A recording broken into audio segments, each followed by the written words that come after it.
Empieza la mesa redonda que se...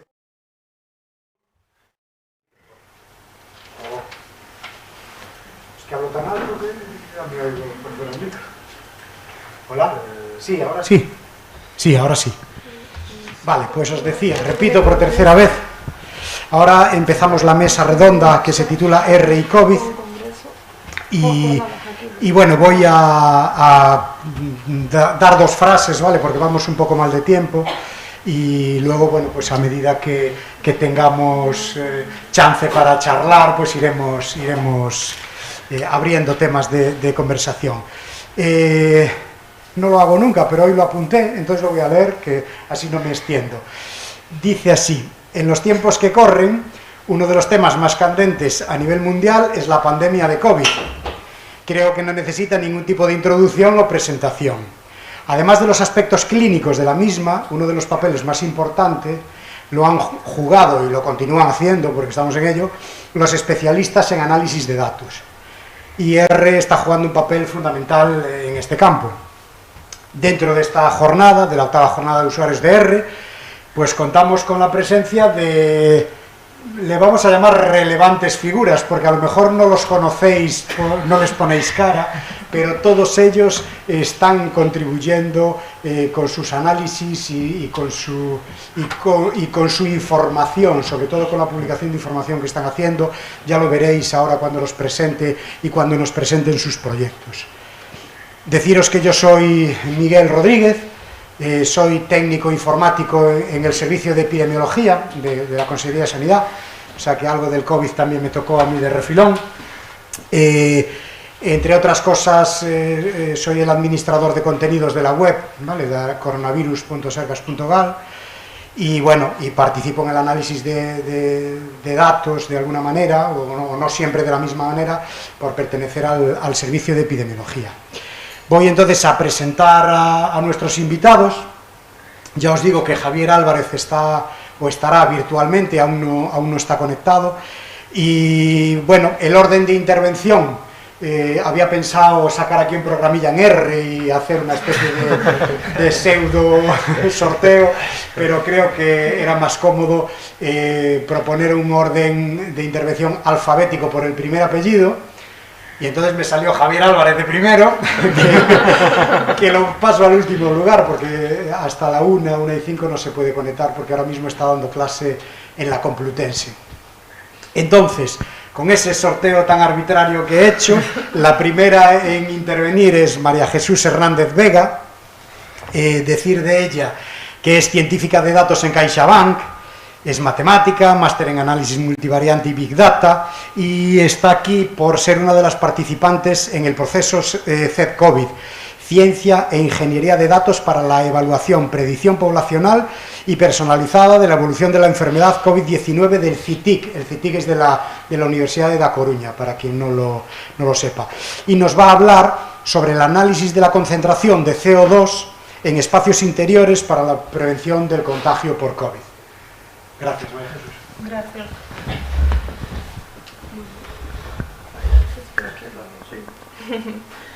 Bueno, pues buenas tardes a todos. Voy a comentaros un poco acerca de este análisis que he realizado junto a mi equipo de investigación en el CITIC, compuesto por Víctor Teodoro, Manuel Oviedo, Carlos Escudero y Óscar Fontenla. Bueno, pues el interés de este análisis surge del hecho de que la concentración de CO2 en espacios cerrados es un buen indicador de la tasa de ventilación del lugar, que como todos sabemos es un factor fundamental para la prevención de la transmisión de COVID-19 mediante aerosoles.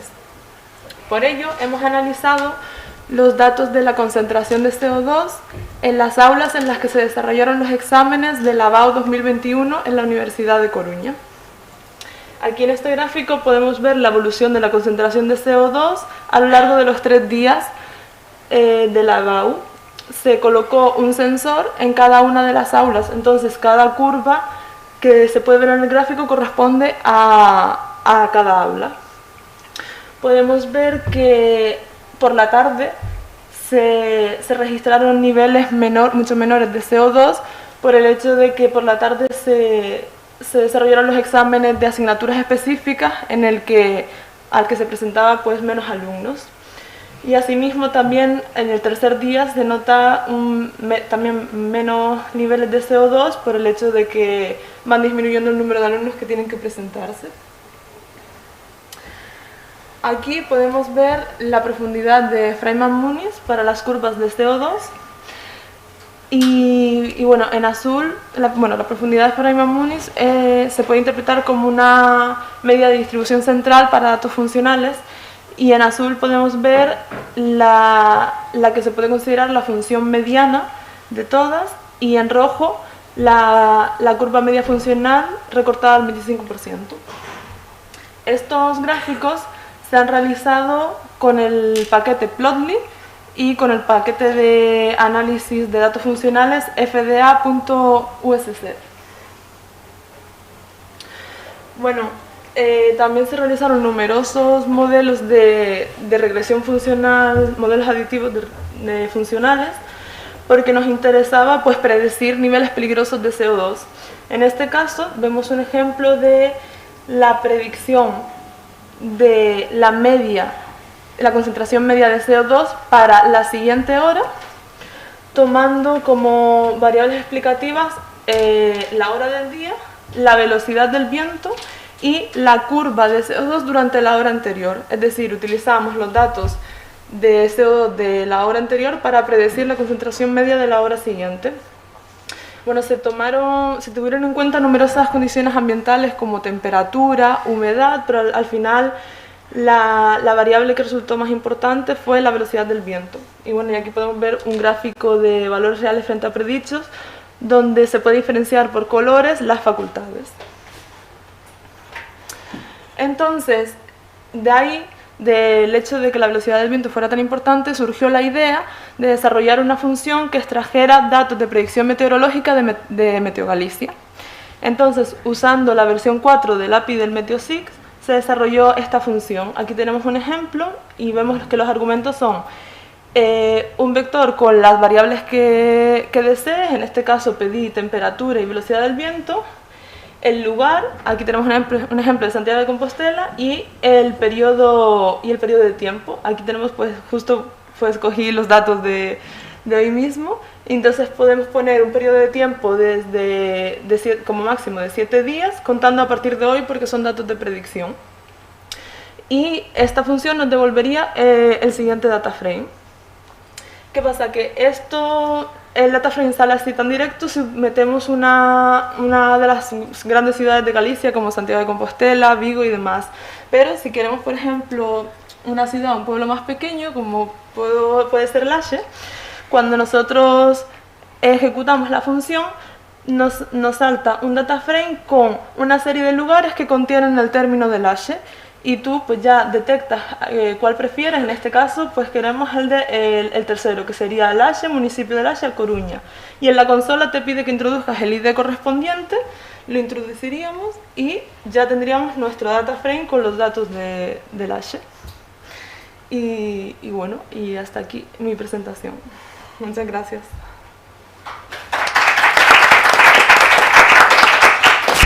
Muchas gracias.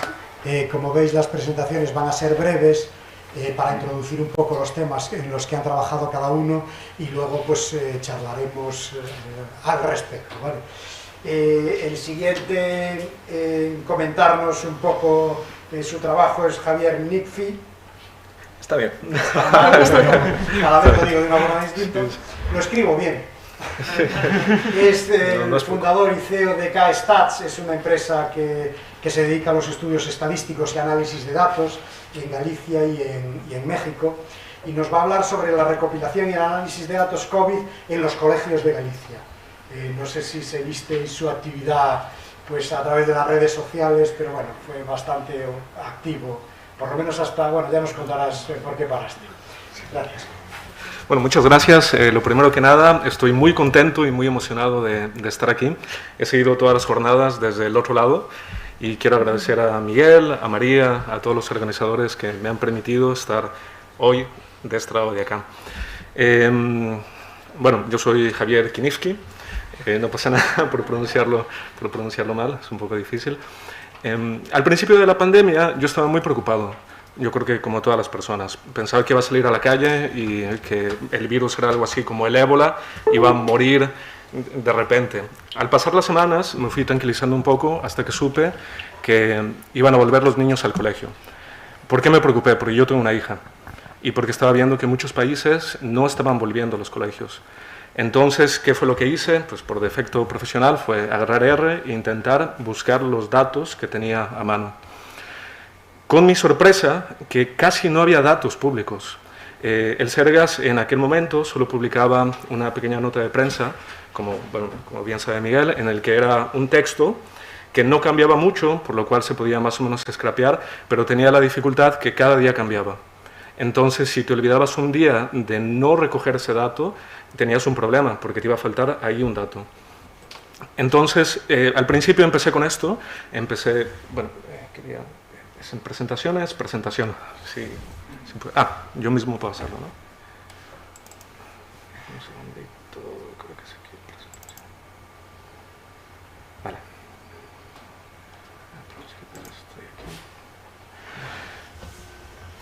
Bueno, como decía, al principio únicamente recopilaba esto. Esto fue aproximadamente 20 días antes de que entraran los niños al colegio, que coincidió más o menos con la entrada a la USC, nuevamente. Entonces, una vez que iba recopilando los datos, tenía que tener pues, un criterio para saber si era peligroso o no era peligroso. Bueno, todo esto hablando en la confusión que había y, bueno, todos sabemos cómo fueron esos momentos. Así que yo me acuerdo de mi experiencia de México, porque tuvimos un conato de pandemia, no sé si se acuerdan de esto, y me acuerdo que en ese momento se estaban utilizando los semáforos, que después se pusieron muy de moda y que incluso el gobierno de España lo adoptó muchísimos meses después. Bueno, yo me acordaba de eso, estuve verificando un poco los semáforos que estaban haciendo en México, también seguía la información muy de cerca porque mi familia está allá, además de en Alemania y además de aquí, y no me convenció mucho el semáforo, así que me fui directamente, les voy a mostrar,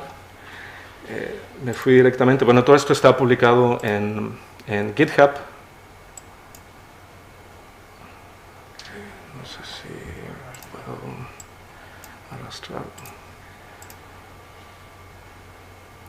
Después pasaré a detalles técnicos, a lo mejor esto no es tan técnico de R, pero quiero contarles esta experiencia que tuve a la hora de encontrar o no encontrar los datos. Así que lo que hice fue irme directamente al Centro para el Control y Prevención de las Enfermedades, que está en Estados Unidos, para elaborar mi propio semáforo. Y con esto más o menos darme cuenta si era peligroso o no era peligroso, desde mi perspectiva, utilizando este semáforo para clasificar la incidencia acumulada cada 14 días por 100.000 habitantes. Era peligroso, ya lo adelanto, y yo estaba atacado, ¿no? Dije, bueno, ahora que ya entramos, decidí finalmente llevar a mi hija. Yo creo que muchos de los padres, bueno, aquí es gente muy jovencita, pero muchos de los padres, yo creo que estaban en este dilema de ¿está bien mandarlo? ¿No está bien mandarlo? ¿Qué es lo que debemos de hacer, ¿no? Entonces yo empecé a publicar esto, primero únicamente con los datos, voy a bajar un poquito aquí. Como pueden ver, únicamente con los datos de la incidencia acumulada y pegado el semáforo en la parte de atrás. Bueno, todo esto es público, el código está por detrás, si se meten a la página pueden descargarlo y también los datos pueden descargarlos. Y fui poniendo un poco así como los hechos que iban pasando. Bueno, este es un semáforo que ahora estamos todo el mundo acostumbrados a esto, ¿no? Al principio, cuando entraron los niños al cole, se vino otro problema, y es decir, ¿cuánta incidencia hay en los colegios? Hasta aquí podía conseguir los datos, porque iba copiándolos directamente de la web del Sergas, scrapeando directamente del texto, más o menos estaban ubicados casi todos los días en la misma posición, así que realmente no había mucho problema. Entonces, ¿cuál es mi sorpresa? Cuando quiero ver los datos de incidencia en los colegios de Galicia, que no hay este dato.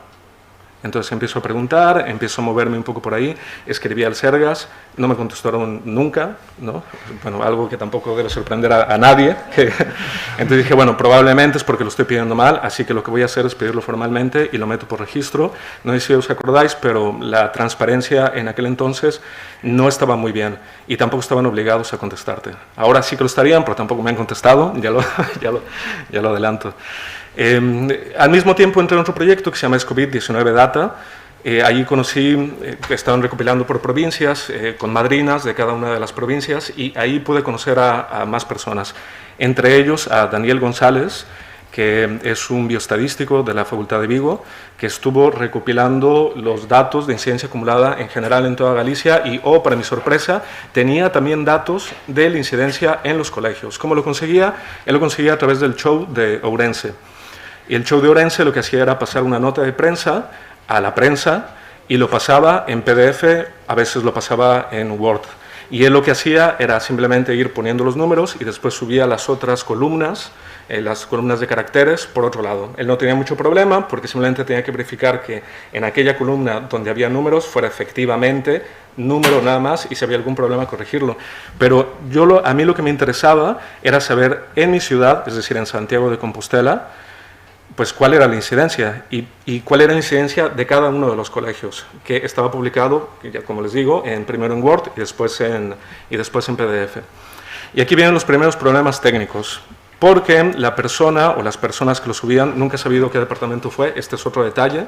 Creo que hasta hoy en día me parece que no es muy sabido de dónde vienen estos datos o qué departamento concreto dentro del show de Ourense. La misma prensa del show de Ourense no lo sabe. Bueno, pues estos datos, la persona o las personas lo escribían a mano, lo cual es un infierno, ¿no?, para los que nos dedicamos a esto, porque te puedes equivocar de muchísimas maneras diferentes, y yo lo descubrí de todas las maneras que pueden equivocarse las personas. La primera palabra con la que me topé fue la palabra plurilingüe. Bueno, el plurilingüe puede tener diéresis o puede no tenerla. Si está en mayúsculas, en minúsculas, realmente, bueno, no es mucho problema porque lo pasamos todo a minúsculas o lo pasamos todo a mayúsculas. Y después iban equivocando en letras cercanas. Entonces, cada vez que yo quería hacer el match para poder juntar todos los datos con los que tenía anteriormente, pues me aparecían errores. Hay muchísimos colegios plurilingües en Galicia. Bien, dije, bueno, no pasa nada, lo que hago es, voy a permutar todas las letras. Esto después de 2 semanas, ¿no?, de estar equivocándome con palabras. Y para mi sorpresa, que existen los espacios también, ¿no? Entonces era P, espacio, lingüe, E, espacio, o PL, espacio, etc. Y era una cosa que tenía que resolver, pues, todos los días cuando estaba, pues, manejando estos datos. Bien, este es el pequeño intríngulis, 2 minutos. Me basé en 3 indicadores. El primero es el que tenemos aquí, que es la proporción PCR positiva media móvil 14 días en el área sanitaria de Santiago, porque no había datos de los municipios, de los concellos. De hecho, casi nunca los hubo, y otro detalle es que casi a finales del 2020 sí que alguien los tuvo, y fue La Voz de Galicia. Y La Voz de Galicia lo puso un muro de pago, y nadie sabe exactamente cómo consiguieron esos datos. Bueno, nadie, alguien lo sabrá, ¿no?, cómo consiguieron esos datos, lo cual acarreó incluso una denuncia por parte de la Asociación de Prensa de Galicia, me parece. Bueno, yo escribí otra carta al Sergas diciéndole que ya había un medio de comunicación que los tenía y que sí, por favor, me los daban, pero no obtuve ningún tipo de respuesta. El segundo indicador es el número de casos notificados por cada 100.000 habitantes en los últimos 14 días, que estamos muy acostumbrados a esto.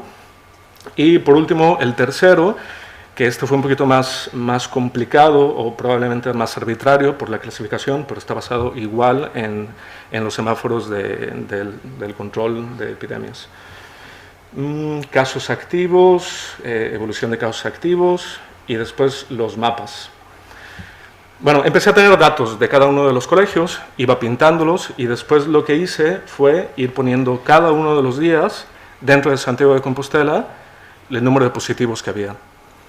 Estos datos están más o menos bien, porque, como les comentaba, yo tengo una hija y a veces sabía que había más positivos de los que se notificaban.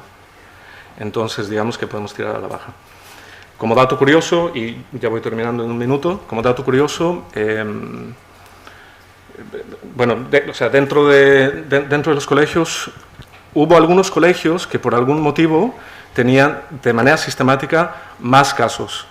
Bueno, no voy a nombrar a ninguno. Entonces, lo que quise hacer fue descartar algunas de las variables que pudieran estar influyendo, como número de horas o el tamaño del colegio, que parece que es lo lógico.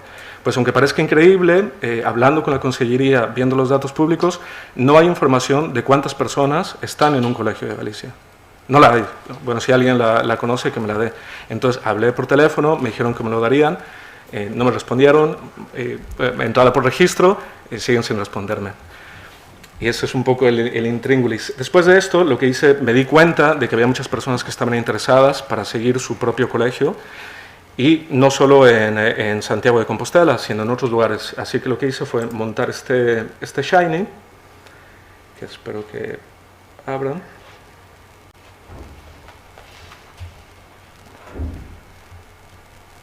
Para buscar por concello. Por ejemplo, Culleredo, y esta es la evolución, y de cada uno de los días, pues el colegio en específico. Estos datos están abiertos, están también geolocalizados, es decir, cada uno de los colegios, hay un listado de colegios en la Xunta de Galicia con las coordenadas, hay un porcentaje que está mal, y hay otro porcentaje que no solo está mal, sino que no aparece, por lo cual me fui a Catastro también para ver exactamente dónde estaba. Y bueno, por el momento nada más, supongo que seguiremos hablando, no quiero extenderme. Sí, no quiero extenderme gracias, más. Javier. Sí. El tema de los datos yo creo que es algo que vamos a tener que hablar luego. Bueno, pues ahora le doy el paso a Manuel Antonio Novo Pérez, investigador de la UDC, matemático, máster en estadística, y nos va a hablar de un proyecto que es el FORECOP y la monitorización de la evolución de COVID en España. Gracias, Miguel.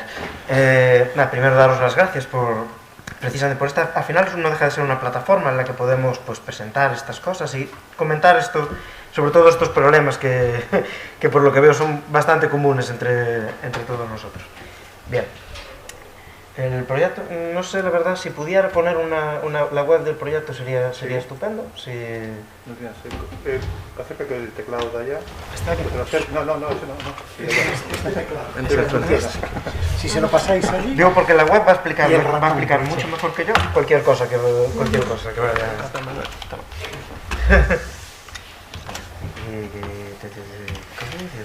Debería salir. Ahí está. Vale. Pues sí, vamos a poner primero un poquito en contexto de dónde sale este proyecto. Digamos, no voy a poner ya mucho con los orígenes, pero sí digamos que el objetivo del proyecto era hacer predicciones de cómo iba a evolucionar la pandemia, digamos en diversas variables, todas ellas acumuladas menos una, que eran los confirmados, los hospitalizados, los ingresados en UCI y las que sería no acumulada, que serían los nuevos casos diarios. El proyecto, digamos, arranca sobre todo en marzo del año pasado. En aquel momento yo todavía no participaba en el proyecto, en aquel momento se hacían predicciones diarias y se predecían una semana vista. Por ejemplo, un habitual de estas jornadas, Rubén, seguro que podría deciros lo mal que lo pasó durante esa temporada, sobre todo por inconsistencias en los datos, por tal. Bien, pero la idea de las predicciones, además, era utilizar modelos combinados. Es decir, la idea era combinar predicciones de otros grupos de investigación que estaban haciendo por toda España. Estos modelos, en principio, tienen propiedades interesantes. Se supone que reducen la varianza y en escenarios de gran incertidumbre como esta, en los que la verdad la mayor parte de modelos que iban saliendo les costaba mucho acertar, pues en principio sería una posibilidad bastante buena para intentar hacer predicciones.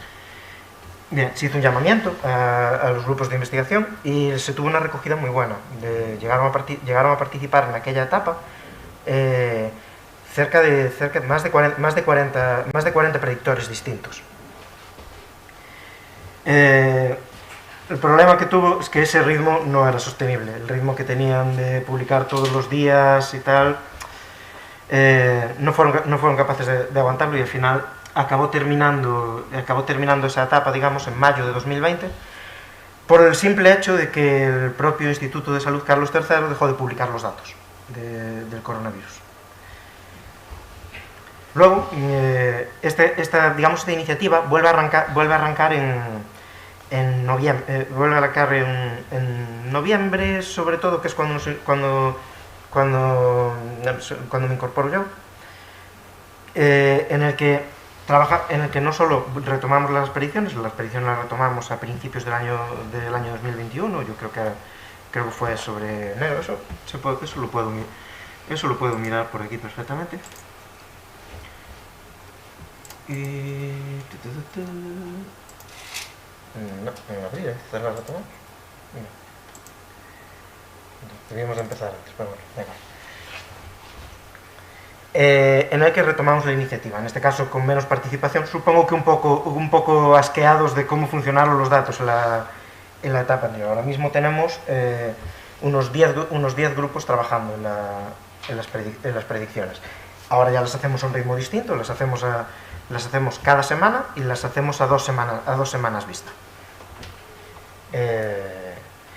Y a mayores, digamos, de estas predicciones, que son, digamos, varios modelos combinados. En este caso, como eran las primeras, pues teníamos pues media de los modelos, mediana, medias recortadas, winsorizadas. También estamos probando a utilizar pesos en las predicciones, aunque, digamos, con distintos resultados. En este caso, pues también modelos más robustos como el Lowes o utilizando los pesos de Bates and Granger.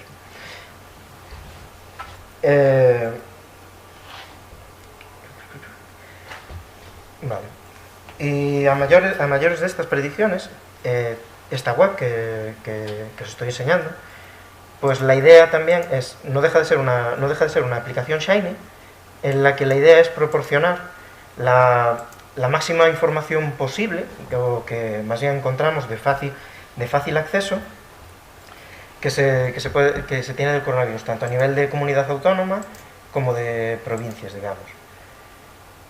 E incluso también pues datos de vacunación. Es decir, la idea es ser una plataforma que permita obtener datos, o sea, la mayor cantidad de datos posible, o por lo menos de los que disponemos de datos oficiales.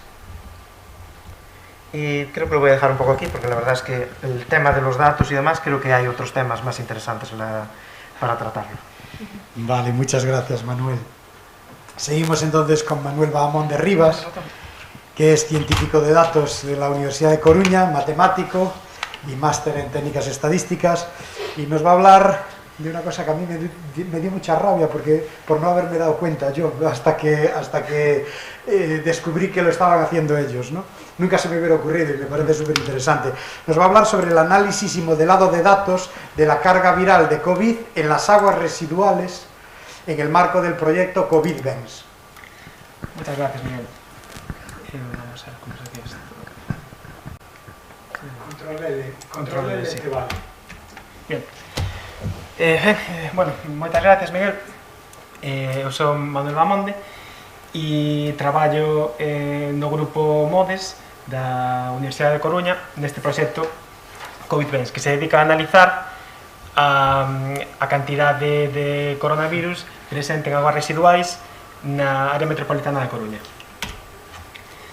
Este proxecto está promovido pola empresa pública de aguas residuais EDARBENS, que comprende os municipios de Coruña, Culleredo, Cambre, Arteixo e Oleiros, e aquí medimos a presenza do SARS-CoV-2 nas aguas residuais, tanto no global, que sería o resultado principal que damos de todas as augas que chegan á depuradora de Bens, como en cada un dos municipios. A base científica que hai detrás deste proxecto consiste en que os individuos que están infectados de coronavirus, incluso antes ás veces de dar resultados positivos nasofarinxeos, e sobre todo despois, unha vez que xa non dan resultado positivo por vías nasofarinxeas, sí que excretan virus nas feces. Isto é moi importante e moi interesante porque ante a imposibilidade de facer test dos habituais a un grupo moi grande da población, medir a cantidade de virus nas aguas residuais permite permite darnos unha visión xeral de como está a población desta área metropolitana, porque cando todas as persoas infectadas van facer unha colaboración en modo de virus ás augas residuais. Os obxectivos son principalmente realizar un seguimiento da cantidade de virus nas augas residuais, que isto se leva facendo dende o principio da pandemia prácticamente, dende abril de 2020, e ademais isto nos permite dar alertas ante posibles brotes, porque o que ocorreu xa en varias ocasións é que observamos que a curva de coronavirus, de COVID, en auga residual empeza a crecer antes que a curva de casos activos oficial do Sergas, que, bueno, é un problema bastante a hora de facer os tests non sempre se pode ter a inmediatez a hora de saber cando unha persona está infectada, sempre hai un pouquinho de retraso, e isto é unha ferramenta bastante boa para predecir novos brotes. Ademais, desde principios de 2021 monitorizamos a aparición de novas mutacións e variantes e realizamos uns análisis estadísticos basados en máxima verosimilitude que permiten dar unha predicción das porcentaxes de novas variantes que hai, o cal é das cousas máis interesantes agora, xa que cun porcentaxe moi alto da poboación vacinado, as novas variantes que sexan máis resistentes ante vacinacións ou cousas deste estilo poderían ser as máis preocupantes. E vou vos mostrar simplemente dous resultados que sacamos nos informes semanais de COVID-19. Este sería o de datos de carga vírica en auga residual, non sei se ve moito. A línea de cor vermello ou rosa sería esta evolución da carga vírica en auga residual que detectamos, e logo a curva azul son os casos activos do Sergas. Como vemos, van bastante enlazadas, e algunhas líneas verticais que se poden distinguir son as que se corresponden con alertas tempranas, é dicir, cando empezou a subir antes a curva en auga residual con respecto aos casos activos oficiais. E esta outra gráfica mostra a evolución dende fai uns mesiños das variantes. A que se ve de cor azul máis oscuro sería a variante británica, que vemos como a de color claro, que a variante Delta pois a foi comendo e actualmente a que é casi mayoritaria. En canto a R, simplemente, ahora nesta breve introducción vou comentar por encima algúns dos paquetes que utilizamos. Por un lado, o Tidyverse, algo que recomendo a todo o mundo, que se non programa en R en Tidyverse que se pase a él, sobre todo xunto co paquete Magritter, que permite utilizar o operador tipo pipe, que é este de aquí. Hai nalgúna presentación xa o vimos, e para computación en paralelo, que realizamos algunhas, recomendo para computacións en paralelo locales o paquete do Parallel, e tamén me gustaría comentar especialmente o paquete R2RTF, que non é demasiado coñecido, non o coñecía, polo menos, e é interesante porque permite sacar documentos de Word formateados. Neste caso, o que fixen eu sobre todo foi sacar tablas de Word formateadas, que me pareceu bastante útil. En canto a estadística, utilizamos o paquete MCCV e o Kern-Smooth, que son, bueno, tamén bastante coñecidos. O Lokern o que fai son permite facer estadística non paramétrica coa utilización de ventanas locais, que é bastante útil en caso de heterocedasticidade, e o paquete RSolNP é o solver non lineal que utilizamos para estimación de variantes. E pola miña parte sería todo. Moitas gracias. Muchas gracias, Miguel. Gracias. Bueno, ahora viene la parte en la que nos tenemos que conectar en remoto con Javier Álvarez Liébana. Entonces, antes de... Un par de minutos. Un par de minutos. Sí. Pues nada. Hago que el payaso un par de minutos, no pasa nada. Bueno, ya voy viendo que tenemos ciertos problemas comunes con el tema de los datos. A lo mejor luego, después de presentar a Javier y que nos cuente él también un poco su trabajo, pues sí, yo no lo... O sea, era un tema que tenía aquí pendiente, obviamente, no de primero, pero yo creo que sí que podríamos empezar luego por ahí porque me parece que es un tema importante, ¿no? Bueno, mientras le doy un par de minutos a la conexión, os voy a contar una cosita así en plan entremés. Entremés me refiero a las obras esas que se hacían en los descansos de las obras de teatro, ¿no? A los pinchos de la cafetería. Nosotros también tuvimos algunos problemas con el scrapping de datos, es decir, coger datos de otros sitios, ¿vale? Y traértelos en un formato adecuado. Y os voy a contar una cosita, así ya os digo, pues por pasar un poco el rato, para que sepáis cómo la conseguimos resolver. El Ministerio de Sanidad publica todos los días un informe sobre la situación actual, que se titula Situación Actual. ¿No? Es fácil de localizar y solo tienes que ir a la web, y además es web del Ministerio de Sanidad. Allí ya está la imagen esta grande del COVID, situación actual, y de segundo siempre aparece un PDF, como no, donde están un montón de datos muy interesantes.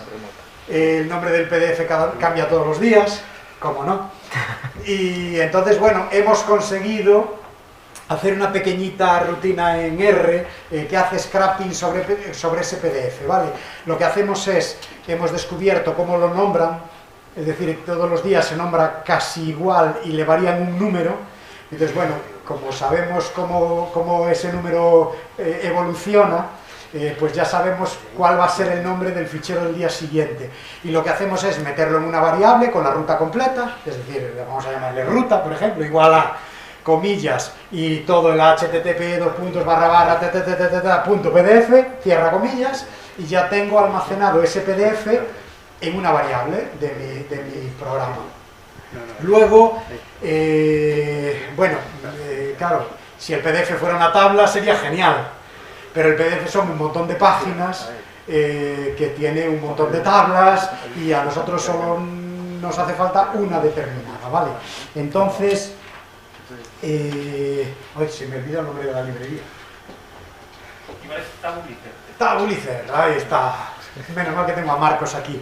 Bueno, hay una librería que se llama Tabulicer, que lo que hace es te scrapea el PDF buscando tablas y las almacena, y además te las almacena en el formato que tú quieras, ¿vale? Habría que hacer un library Tabulicer. Una vez que tenemos cargada la librería, simplemente hay que usar una función de esa librería que lo que hace es leer todo el PDF.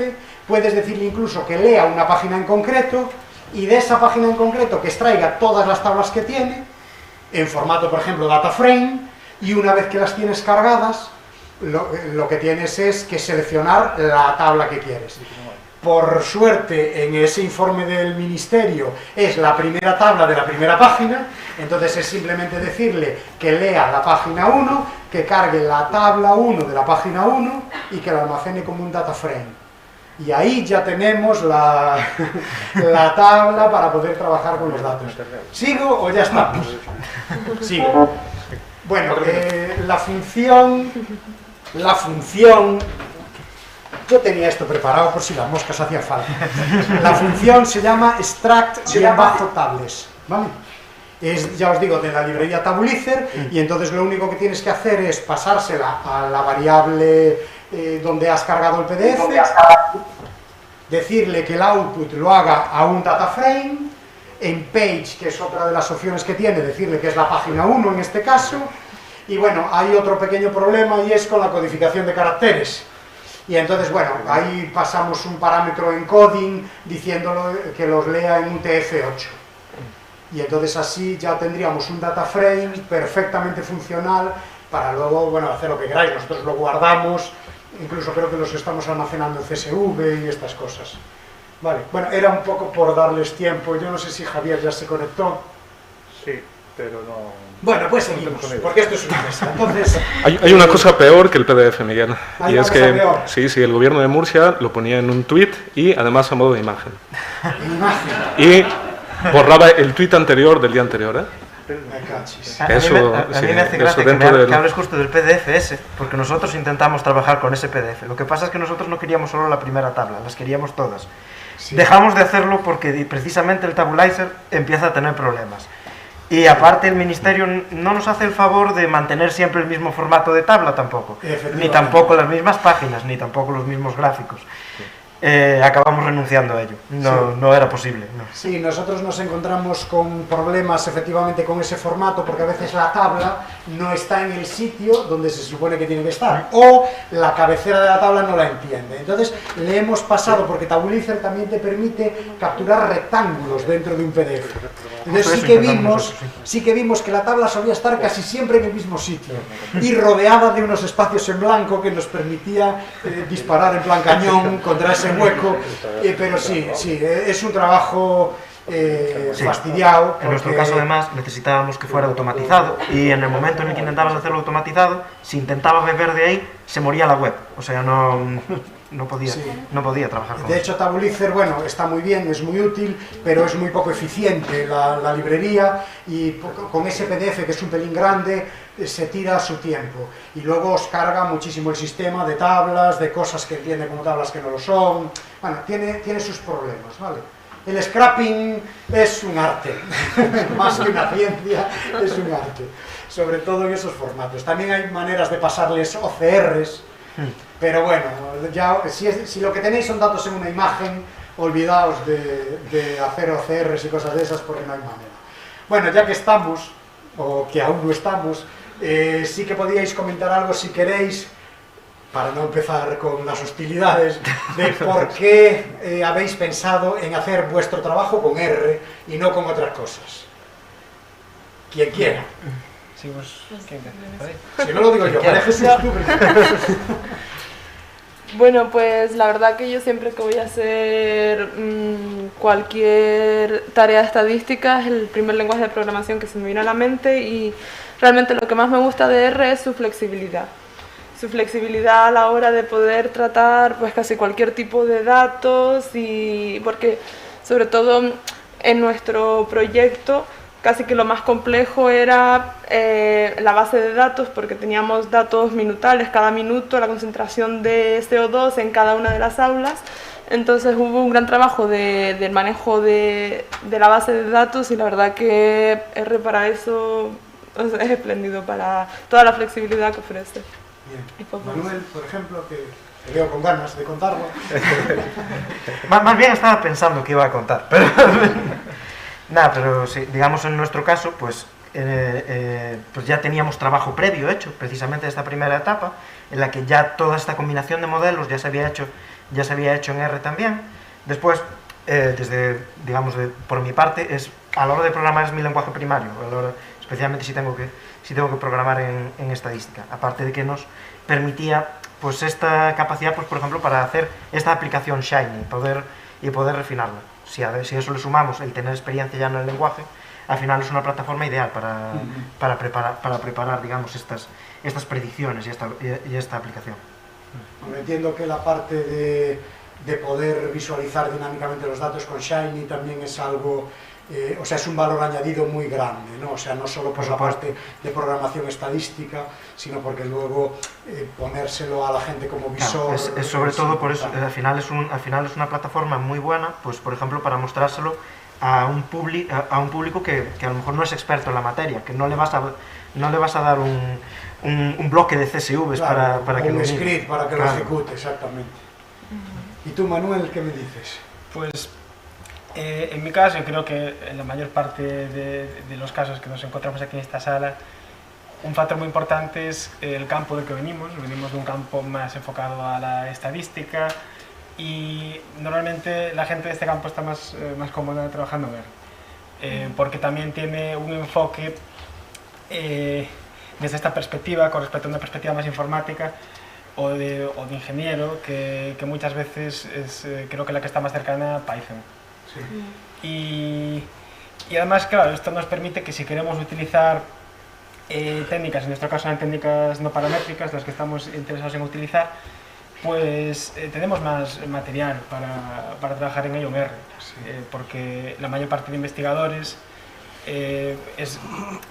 cuando crean un paquete o cuando hacen algo, pues lo hacen a través de esta herramienta de R.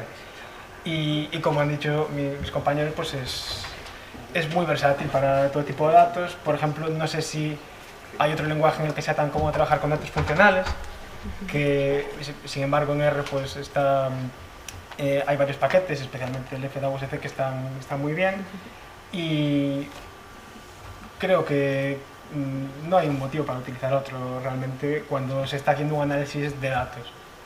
Aunque bueno, veis ahí un poquito por encima del hombro y está ahí Python, ¿no? Asomando, y el paquete SciPy y todas estas cosas que yo creo que van a dar bastante que hablar. Pero Sí, bueno. sí. ¿Y tú, Javier? Yo por mi parte, ¿qué puedo decir? Soy un entusiasta de R desde el primer momento. No fue mi primer lenguaje de programación, pero sí el segundo y el que más quiero. Para mí R es lo mejor para trabajar con datos y trabajar con estadística, por muchos motivos. Uno, por el número de librerías, porque está muy bien documentado. Si alguno ha probado, no sé, JavaScript, bueno, está bien, pero hay una maraña tan densa que eso también te facilita mucho el día a día, ¿no? Está súper bien documentado. Python es cierto que quiere imitar a R, pero no lo consigue. ¿Qué puedo decir? Yo soy un predicador y después de tantas jornadas seguidas, ya no solo soy un entusiasta de R, sino que además hablo mal de otros programas, ¿eh? Hablo mal de SPSS, hablo mal de... Y además gratis, muchos amigos. Para mí R es lo mejor para estadística. Está hecho por estadísticos, para estadísticos, y eso es la principal ventaja y también es el principal problema, porque a veces la sintaxis pues es un poco rara, ¿no? Si estás acostumbrado a otro tipo de cosas. Pero se irá solucionando probablemente. Y bueno, hay que usar R. Bueno, yo tengo ya una preguntita así para ir calentando las ganas de comer, y es ¿con qué problemas os habéis encontrado a la hora de realizar estos estudios que tienen que ver con COVID y con R? No sé quién quiere empezar. Pues, María Jesús se apunta, venga. Por no perder la costumbre, ¿no? Pues bueno, la verdad que ya no tanto que tenga que ver con R en sí, pero el principal problema que tuvimos nosotros en nuestro proyecto era que no encontrábamos una correlación fuerte de la concentración de CO2 con ninguna otra variable que nos ayudara a realizar la predicción. Al principio, digamos que era una caja negra y no sabíamos por dónde tirar, hasta que descubrimos que la mejor forma de predecir la concentración de CO2 es utilizando la concentración de CO2, en este caso pues con los retardos. Pero bueno, eso fue como lo más complicado al principio, hasta que ya pues vimos la luz y apareció lo de la velocidad del viento, que fue casi por casualidad, porque teníamos también, aparte de las aulas, teníamos un sensor colocado en el campus del Viña, en el exterior. Y pasaba una cosa muy extraña, que era que por la noche aumentaba la concentración de CO2, y no lo entendíamos porque no había tráfico, no había nada que pudiera explicar ese aumento, hasta que hablando con una amiga que estudió ciencias ambientales, a ver, oye, ¿y por qué podría ser eso? Y me dijo, fíjate en la velocidad del viento, y de hecho fui a Meteo Galicia, miré y me di cuenta de que por la noche disminuía la velocidad del viento, entonces aumentaba la concentración de CO2, porque al final el viento pues genera ese efecto de ventilación. Y bueno, así que al final ha sido como un camino de ir descubriendo cómo poder predecir la concentración de CO2. Gracias. Yo no sé si tenemos ya a Javier ahí en línea. Sí. Hola Javier, ¿nos oyes?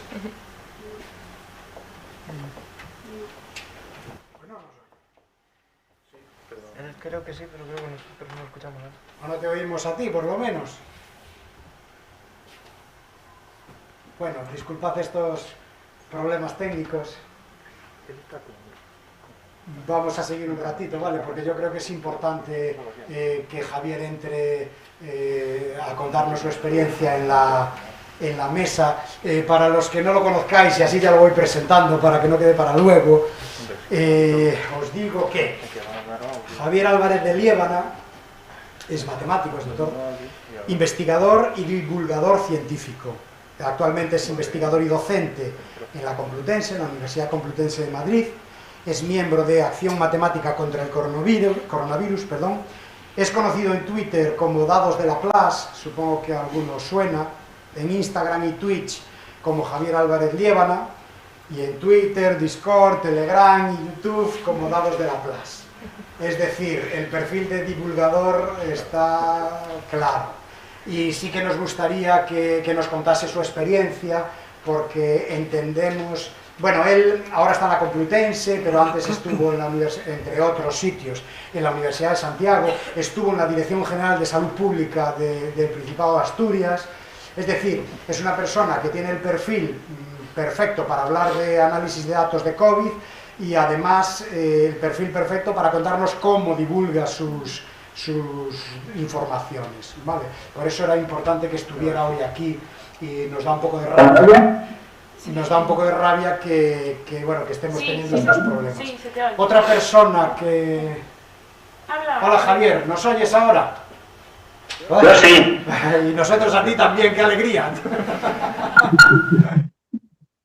Supongo que con todo este montón de problemas técnicos te habrás perdido la presentación de los ponentes que tenemos aquí, pero bueno, nada, pues bueno, ahí hay un poquito de retardo con el directo, pero sí, más o menos. Mira, te acabo de presentar, por si no te oíste, y agradecerte que estés aquí hoy, ¿vale? Porque para nosotros creo que es bastante importante que participes en una mesa como esta. Y bueno, te damos unos minutos para que nos cuentes un poco tu aventura, que supongo que te harán falta varios meses, pero en unos minutos, por favor. Pues mi aventura, yo he contado con una ventaja y con una desventaja respecto al resto de la gente que está en la mesa. La ventaja es que desde que empecé a trabajar en la Consejería de Salud, en la Dirección General de Salud Pública de Asturias, yo tenía la ventaja de que no tenía que hacer ingeniería para conseguir los datos, en el sentido, ¿no? Estaba oyendo antes de scrapear documentos, etcétera. Claro, yo tenía la ventaja de que tenía el dato en bruto tal cual, ¿no? Desde dentro, que eso es una ventaja, obviamente, bastante importante. La desventaja, bueno, pues al final, el darte cuenta de cómo está montada la estructura de datos desde dentro, que desde fuera, pues os la podéis imaginar ya, pero es que desde dentro es aún más terrorífica.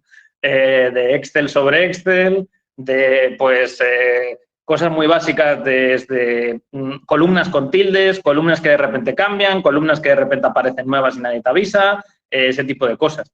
Entonces, mi experiencia ha sido un poco ponerme en ese otro lado que normalmente no solemos estar desde la estadística o las matemáticas, o no es muy habitual, que es al final producir datos, ¿no? Yo cuando hice al principio, durante los primeros meses de pandemia, claro, Asturias no tuvo mucha incidencia, ¿no? No le pilló muy grande. Entonces, pues tampoco se había necesitado un análisis de datos muy excelso ni una visualización muy afinada y muy extensa, ¿no? Pero cuando ya en la segunda ola le pilla de lleno, y ya en la tercera y en la cuarta, el problema es que lo que había hasta ese momento era una especie de Power BI que nadie sabía muy bien de quién dependía, los datos no se podían exportar, la visualización era bastante tremenda, con, por supuesto, diagramas de tartas, que les encanta a la gente que hace Power BI poner diagramas de tartas de cosas, que luego yo personalmente soy bastante hater de los diagramas de tartas o los sectores, y al final hubo que montar, al final lo que se montó es, o sea, yo lo que siempre me planteaba es cómo me gustaría a mí encontrarme los datos si lo usase. De hecho, ahí está Javier, que hablé con él porque yo sé que era él como la persona encargada o una de las personas encargadas de los datos de Asturias, cuando los subían al repositorio, etc. Y sí que le estuve preguntando cosas, ¿no? De al final, aparte de que me ayudó en algunos aspectos técnicos, por ejemplo, el de que hubiese un link permanente, un permalink, para que cualquier persona desde R se pudiese bajar los datos. Yo al final me lo planteé como qué es lo que me gustaría a mí, como estadístico, como matemático, que tuviese la plataforma para poder usarla, ¿no? Porque, claro, si yo estoy criticando todo el rato que los datos no son accesibles, bla, de repente entro y hago lo mismo que he criticado, pues sería un poco contradictorio, ¿no? ¿Qué costó? Porque hay limitaciones, pues, de administración, de legales, de protección de datos, de, bueno, estructuras mastodónticas de tienes que pedir 18 permisos para hacer no sé qué, pero bueno, se consiguió al final que el dato estuviese libre. En la web de Asturias, desde que se empezó la web de visualización del panel, es totalmente el dato libre. Y por otro lado, quería que además fuese algo que a la población le sirviese. O sea, convertir el dato en información, que realmente debería ser nuestro trabajo, ¿no? Porque al final pues tener 1 giga de datos, ahora que está en moda el Big Data, pues tener 18 teras de datos, pero si eso no lo traduces luego a una información, además en este caso muy concreta, no va a servir de nada a la población. Entonces tenía que combinar que fuese útil para alguien más técnico, vamos a llamarlo así, alguien que se pudiese bajar los datos y que estuviesen siempre en el mismo formato y documentadas las variables, y una visualización que cualquier persona que entrase supiese más o menos cómo estábamos. Si estábamos bien, regular, mal, que pudiese entrar en cada uno de los concejos, y de hecho se planteó como dos pantallas de inicio, ¿no? Una primera que era la correlación temporal, básicamente ver cómo las variables iban evolucionando en el tiempo en función de los indicadores del ministerio, cada una de las variables en cada uno de los concejos, todo estaba hecho en Shiny, y otra pestaña, otro panel principal que fuese un mapa, ¿no? Ahí no había una evolución temporal, bueno, tenías un menú de fechas, pero tenías que cambiar de fecha en fecha, ¿no? No se veía también esa correlación temporal. Era un tema espacial, ¿no? Porque además eso ayudó mucho a elaborar, en la tercera ola Asturias, lo que hicimos fue elaborar un sistema de alertas por concejos, que hasta ahora no lo teníamos. Porque no teníamos ni siquiera, teníamos la información, pero no la teníamos el dato, pero no la teníamos convertida en información útil para nosotros y útil para la gente, ¿no? Entonces, al final, lo que nos permitió es crear un sistema que no solo sirviese para nosotros a la hora de monitorizar la situación, de alerta por concejos, sino que sirviese a la población para saber cómo estaba su zona y que se entendiese, porque el sistema de alerta de Asturias fue fijo y transparente desde el primer momento. Había unos criterios que al principio costaron un poco de que se entendiese, como todo lo nuevo al final que llega cuando lo intentas implementar, pero que acabó funcionando muy bien porque la gente sabía que si su concejo seguía así, por ejemplo, 3 días más, tenía una visualización adecuada que le indicaba que si seguía en esa situación X días más, ese concejo iba a entrar en lo que llamamos 4+. Era como un nivel extra al nivel 4 que planteaba el ministerio. De forma que la sociedad se podía ir preveyendo lo que iba a pasar a su concejo y sobre todo ya al sector económico, ¿no?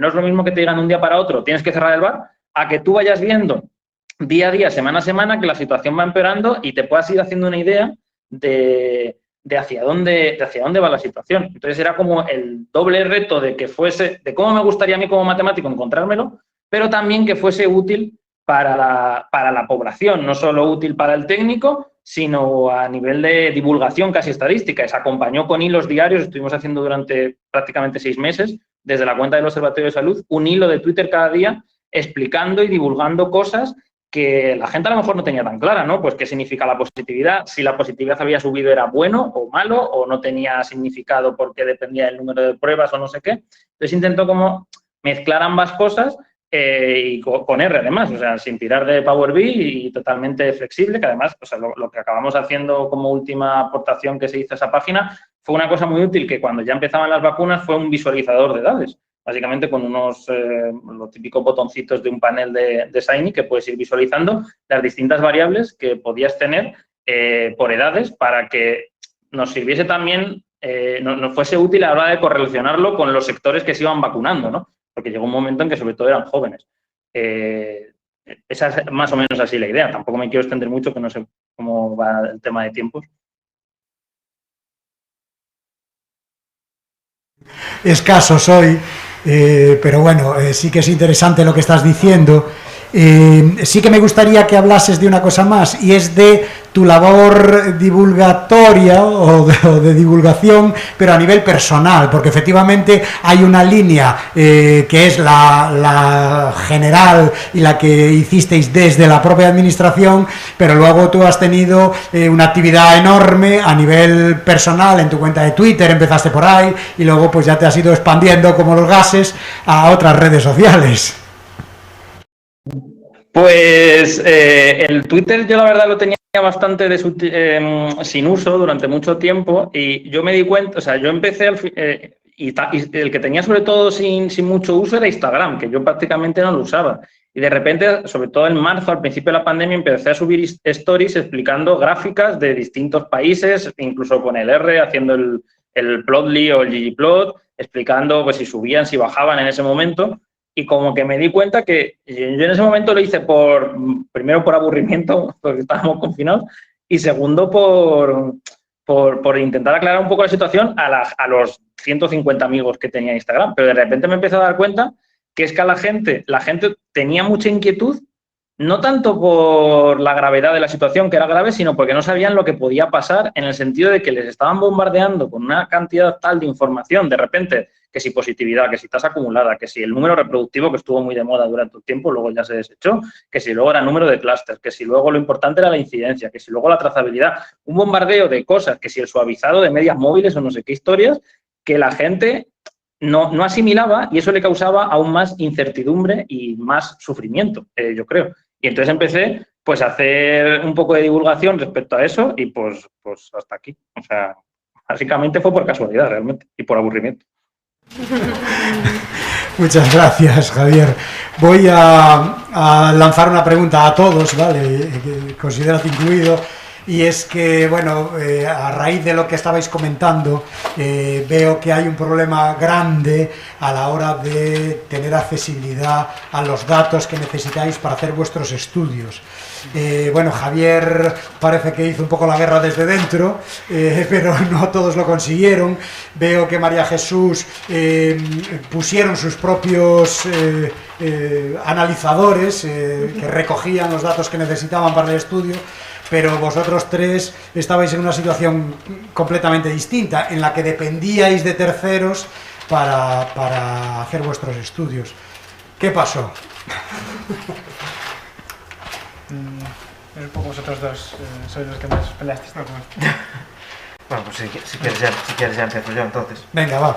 Bien, nosotros en nuestro caso sí que dependíamos de un tercero, dependíamos de los datos que publica, en este caso publica de martes a viernes el Instituto de Salud Carlos III. En nuestro caso utilizábamos eso, recogíamos los datos digamos, de en qué, eran por provincias, aunque a nosotros nos interesaban por comunidad.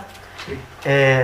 Digamos, la provincia de declaración de esos datos, tanto de confirmados como hospitalizados, como ingresados en UCI, y de hecho son y fallecidos también, claro.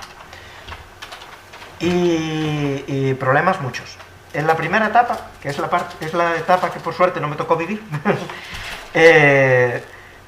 lo que se comentaba pues eran problemas de días que no se publicaban los datos, cambios en las etiquetas de las comunidades, cambios en el tipo de dato que se publicaba, porque unas veces se publicaban acumulados, otras veces se publicaban nuevos, otras veces pues los ingresados que hay en ese momento, otras no, todo muy caótico y muy extraño. En esta segunda etapa sí que parece que ya se ha puesto un poco más estable, por lo menos en el formato, es decir, los archivos que publican sí que son siempre el mismo formato.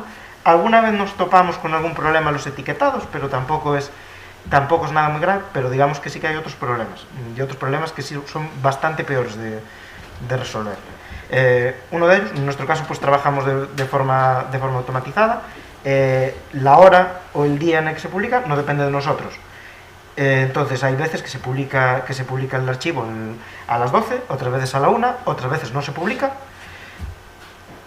Y ese es uno de ellos, pero el problema más serio que tenemos es, nosotros trabajamos con datos acumulados, es decir, el dato de hoy es la suma de los datos de los días anteriores. Y con lo que más nos topamos es con que hay cambios retroactivos en los valores de la serie. Dicho un poco en plata, los datos que se publican en los últimos días son mentira. Se van actualizando conforme pasan.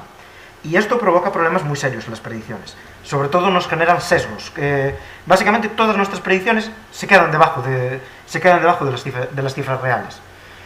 Y esto además no es siempre regular. Hay algunas comunidades que lo hacen de manera regular, o por lo menos es lo que vemos ahí. No sé si lo hacen exactamente las comunidades, si es cosa del Carlos III, no lo tengo muy claro, pero por ejemplo, durante estas últimas semanas, Castilla-La Mancha mete subidones a los hospitalizados todos los miércoles. El becario, que va el miércoles. Vale, esos problemas aún podríamos intentar resolverlos, porque esos problemas son cambios regulares, podemos predecir cuál va a ser el cambio que van a hacer en base a lo mejor de la incidencia o de la comunidad y tal, y luego están los otros problemas. Por ejemplo, ahora no recuerdo la fecha, pero los datos de Madrid, por ejemplo, tuvimos una subida de un 40% en el total de hospitalizados. Eso fue una locura. Eso pasó en más comunidades. En Valencia, por ejemplo, le metieron una subida, los bajaron, los volvieron a subir y los mantuvieron bajos. En días alternos. Bien. Y por ejemplo, pues ya hay otros que ya te hacen sospechar, pues en Cataluña quitaron duplicados, pero los duplicados eran un 15% de los datos totales. Esos son muchos duplicados. A ver, yo ahí Una locura. sí que voy a aprovechar que tengo el micro también para comentaros una cosa, y es que el análisis de datos de salud, o sea, pasemos un rato de la pandemia, es un tema complicado. Es un tema complicado, voy a poner un ejemplo, el análisis de datos de mortalidad, que dices tú, jo, pues ya se me murió, ya lo puedo contar, está muerto, ya sé de qué murió, ya sé dónde, cómo. Bueno, esos datos, el estudio de esos datos tiene un decalaje de meses. Eso lo notamos, por ejemplo, meses. porque ocurre Entonces, muchas claro, veces que se modifican datos del año pasado. Claro. Entonces, por un lado tenemos la problemática de la propia idiosincrasia de cómo se transmiten esos datos. Cuando una persona muere hay un médico que firma un certificado de defunción, eso tiene que ir a un registro civil, el registro civil lo centraliza, el central te lo manda al Instituto de Estadística, el Instituto de Estadística te lo comunica a ti. O sea, cuando pasó el tiempo y ya sabes exactamente qué pasó en ese mes, por ejemplo, de qué murió la gente, ¿vale? Porque es importante analizarlo. Claro, estamos hablando del mes que no es el en el que estamos.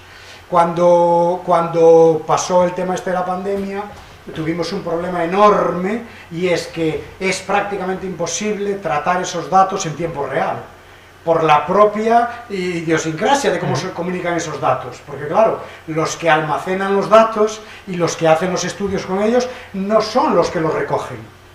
Los hospitales, bueno, centros de salud, imaginaos, ¿no? Entonces, además de lo que estabais comentando, de la propia dinámica, por ejemplo, de las administraciones públicas a veces ser un poco reticentes a soltar los datos si no están bien validados y bien cerrados, ¿vale? Por si hay alguna cosa por ahí rara. Aparte de eso, están los problemas en sí mismos de la calidad y de la recogida de los datos. Entonces, efectivamente, tenemos muchos problemas que hacen que, claro, que hacer estos estudios en tiempo real sea tremendo. Pero es que es necesario. O sea, no hay otra forma de tratar o de tomar decisiones en una pandemia como esta si no es analizando los datos en tiempo real. Por eso, mañana habrá datos de ayer que han cambiado. Porque... Sí, sí. No, de hecho nosotros al final pues tuvimos que algún intento, como por ejemplo descartar los últimos días, que sí que son los que sufren más cambios, e intentar hacer predicciones a partir de ahí, y ahí obtienes mejores resultados. De todas formas, es eso, genera unos problemas muy serios, y es como que te genera ese sesgo que da mucha rabia y que no eres capaz de librarte de él. Aún así, creo que sería bueno, no sé si a nivel estatal o a nivel de Unión Europea, hubiese un protocolo de recogida y publicación de datos públicos. Es decir, al final los datos son los que son. O sea, nosotros no vamos a poner datos que otros países no tengan. O sea, tenemos datos de salud, tenemos datos de economía, tenemos datos de sociales, lo que sea. Es una pena que no haya procedimientos que digan cómo recoger esos datos y qué debieran tener publicados los países, creo yo, no sé qué opináis. Bueno, tenemos el ejemplo de Javier Liébana, que cuando pones a una persona que sabe mínimamente, no porque Javier sepa cosas mínimamente, pero que sabe que por lo menos hay que ponerlo en CSV, la cosa cambia, pero muchísimo. O sea, algo tan simple como, por favor, no lo pongas en Word, súbelo en CSV, nada más. Pon un link permanente, nada más. Es lo único que te pido para hacerme la vida más fácil. Nosotros desde ESCOVID-19 Data, que es una iniciativa que tiene madrinas en cada una de las provincias, hemos visto cosas verdaderamente horribles y dantescas. Asturias no era de los peores, pero teníamos a La Rioja, por ejemplo, que publicaba en el periódico de turno. Después, cuando querías pedir a lo mejor algún dato, lo publicaban más o menos oficial. Te das cuenta que la persona que hay detrás de ahí no lo está haciendo con mala intención, quiero creer. Es simplemente que es una persona que no sabe. No sabe, y tampoco, como bien dices, Miguel, no hay protocolos, y es importante que la información sea pública, sea transparente, pero que también sea reutilizable, que me lo des en un formato que yo pueda reutilizarlo para investigar o simplemente por saber, únicamente, nada más, porque el dato, ¿de quién es? ¿Es de las administraciones públicas o es de los ciudadanos? Esa es la pregunta. El dato es de los ciudadanos.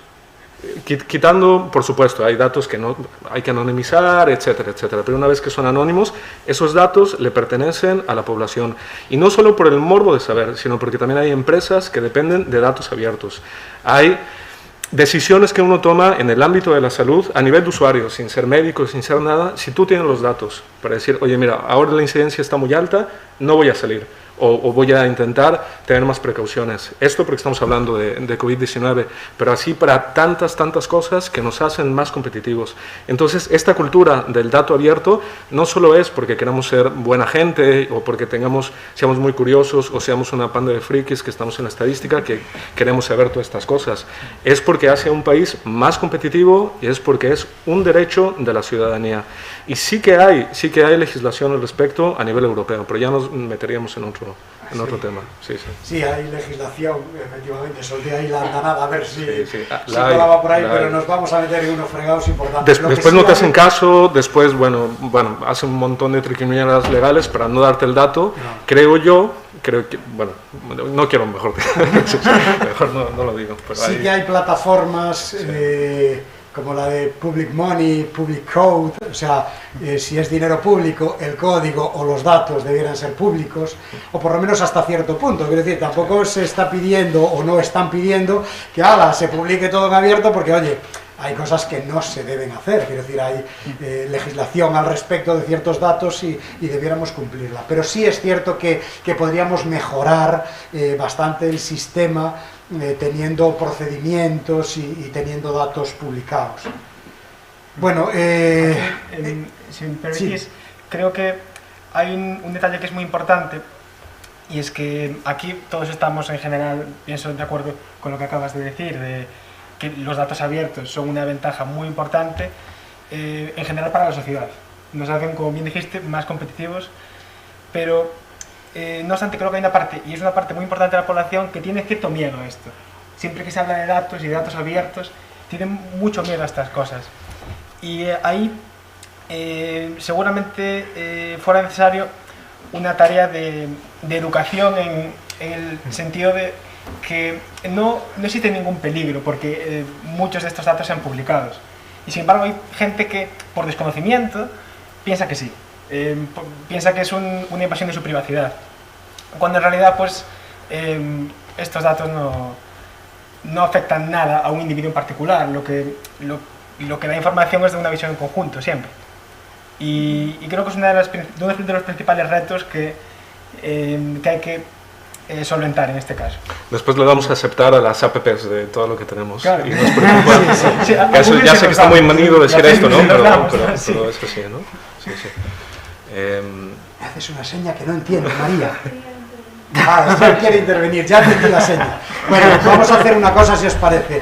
A mí me está empezando a entrar el gusanillo de continuar esta mesa, porque estamos tocando temas muy interesantes, pero se nos fue el tiempo. Entonces creo que podemos cerrar con la intervención de Esther, si os parece, y nos vamos a comer y luego retomamos el tema por la tarde. Bueno, pues vamos a decirle a Esther a ver qué nos comenta. Yo solo quiero lanzar una pregunta al aire, que yo tampoco tengo la respuesta, pero quizás a lo mejor alguno de los que estáis en la mesa y que trabajasteis con datos la tenéis. Vamos a ver, los institutos de estadística llevan toda la vida trabajando con datos, recogiendo datos, procesando datos y publicando datos en formatos interoperables, disponibles para todo el mundo, anónimos. ¿Por qué en la pandemia, tanto a nivel nacional como a nivel cualquier comunidad autónoma, no lo ha hecho los institutos de estadística? Javier quiere hablar. Porque, bueno, ahora me va a salir la vena... perdón, Javier, o el otro Javier. Sí. Perdón.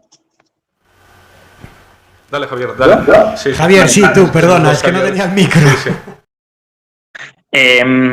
Yo, claro, cuando decían que no había un protocolo y tal, o sea, al final, lo que mucha gente no sabe, cuando muchas veces compara a la gente, por ejemplo, el INE con el CSIC, el CSIC no está auditado por Europa y el INE sí. O sea, al final los institutos nacionales de estadística de los distintos países europeos tienen un mínimo, se podrá mejorar y tendrá 1000 fallos y se podrá hacer cosas mejores, pero al menos está auditado por Eurostat, quiero decir, auditado o al menos hacen como que lo auditan, hay algún tipo de procedimiento. El problema aquí es que en una situación tan grave, para mí ha sido un problema de competencias. O sea, no se ha querido, por un tema político de lo que sea, no se ha querido centralizar competencias de los distintos sistemas para al menos tener una definición igual de las cosas. Es que lo que comentaban antes de los fallecidos, las comunidades tienen definiciones de fallecidos distintas en cada una de las comunidades. Incluso, si me apuras, a veces en distintos hospitales dentro de la misma comunidad, de qué es fallecido con COVID, de COVID, por COVID, post-COVID, no sé qué. Entonces, mi opinión es que se tenía que haber hecho una estandarización tanto de las definiciones, de la recogida, de la publicación.